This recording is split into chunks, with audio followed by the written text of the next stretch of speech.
I've taken a lot of care when operating in the political space on social media, Twitter in particular, and YouTube, to seek out voices of reason within the skeptic community, which can be highly critical of my own stances as a social justice advocate. I've consciously made this decision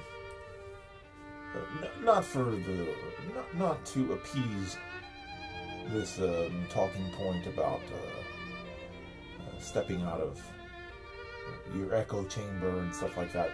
That's reductive, right? For my purposes, it's not as simple as sort of. I think it's a false qualifier. I don't necessarily think that because you are organically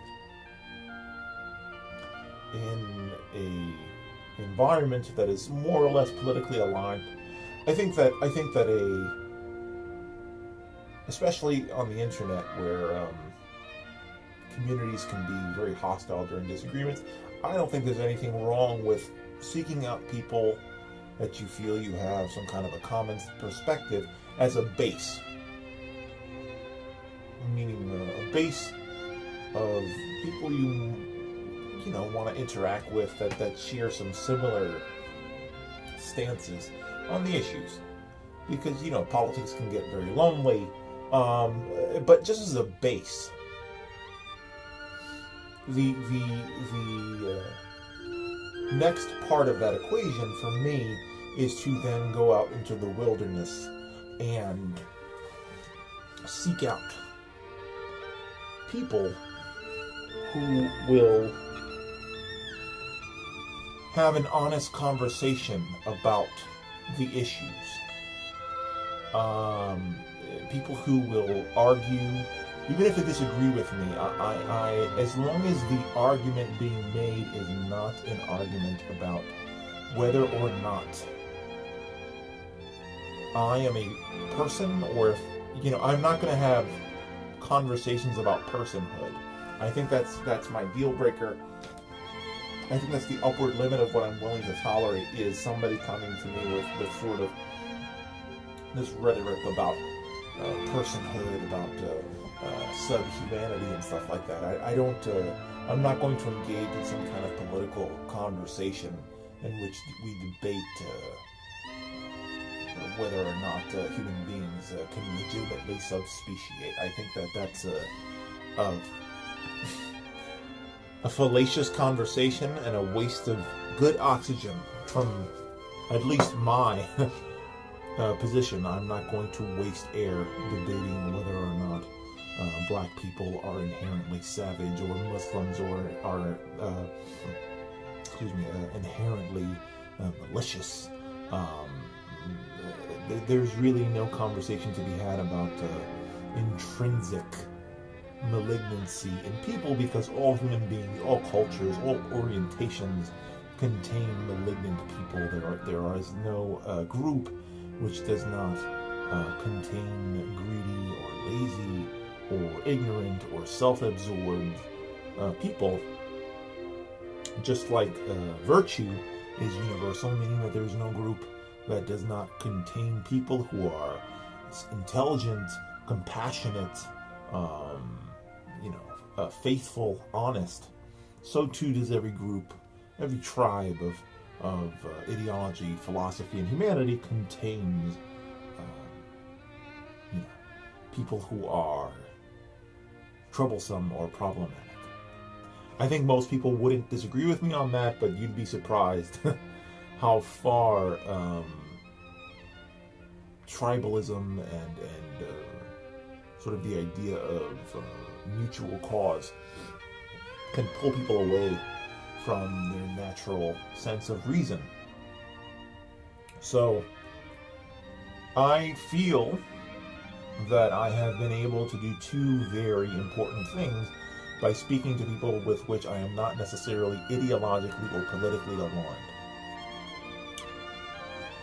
First, to make sure that I am not debating a straw man when I talk about the perspective of the opposing camp. In this situation, the two camps are, on one end, social justice advocates, and on the other end,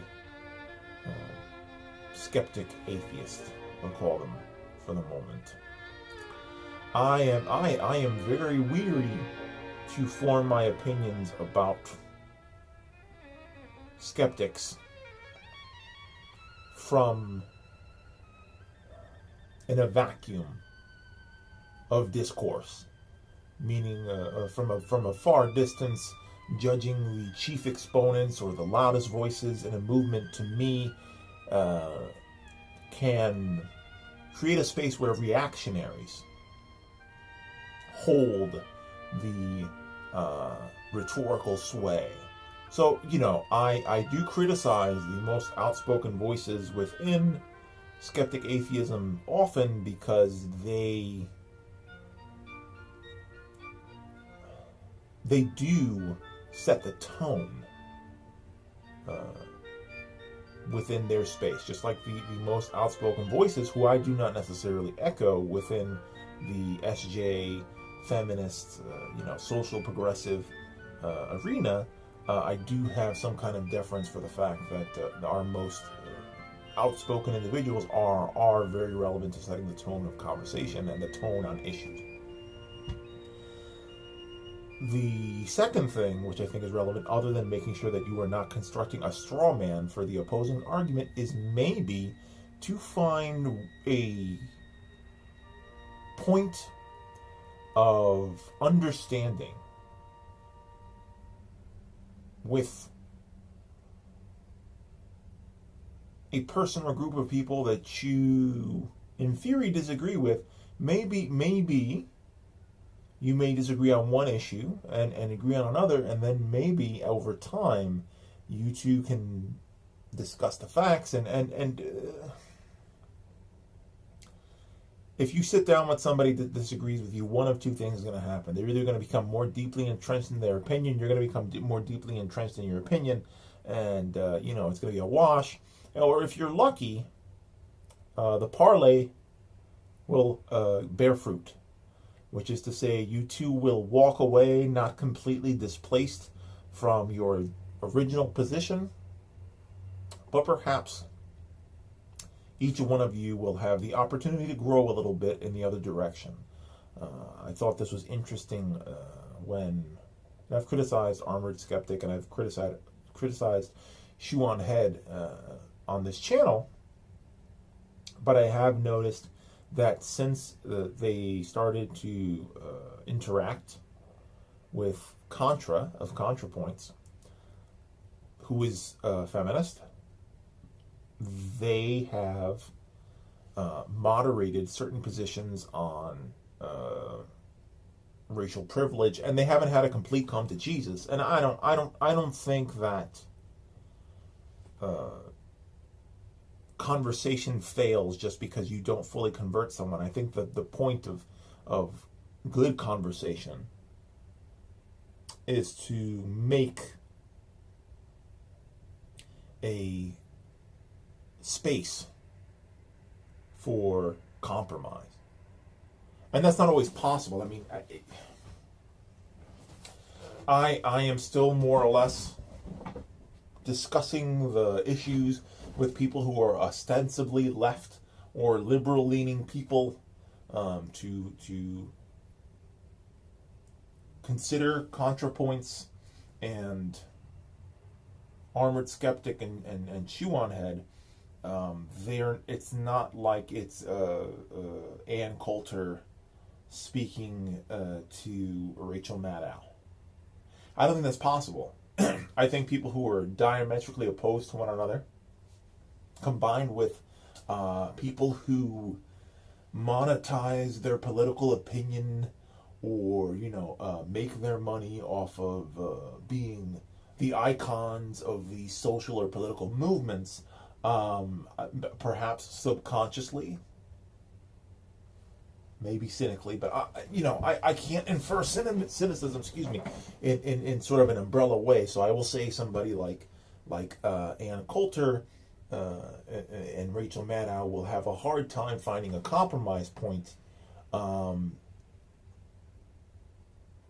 when having a conversation about an issue, because I mean they are so very far on the spectrum away from each other. It's not impossible, but it's very unlikely. There's not a lot of constructive incentive for them to come to a center point. Although I do believe the center right and the far right and the center left and the far left can have a nice constructive conversation. I don't want to waste time debating with people who are not going to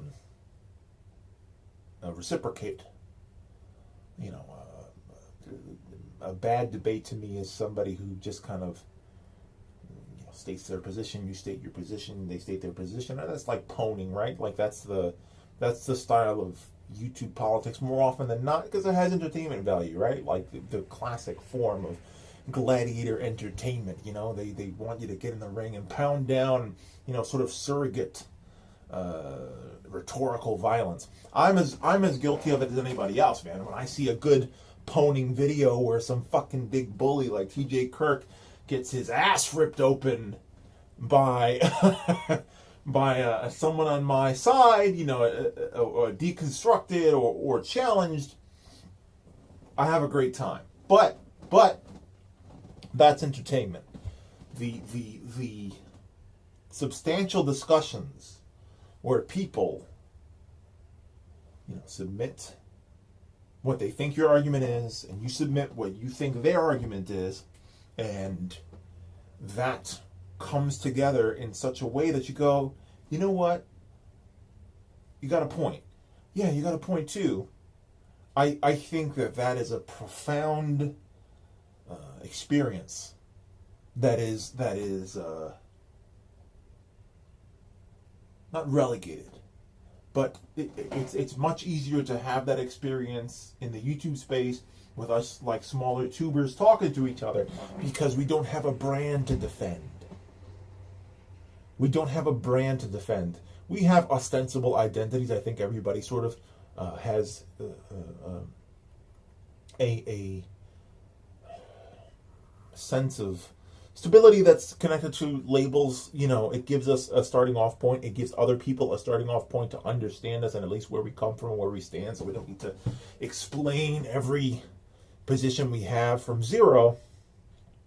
But, sometimes people forget that stating a political stance is less an orientation and more a kind of giving somebody sort of a guide to start having the discussion with you. Like, I'm going to more or less start from this place, and then we'll work out from there. So I think that especially with the rise of the alt-right, which is very like an extreme in this current iteration, the alt-right is very extreme.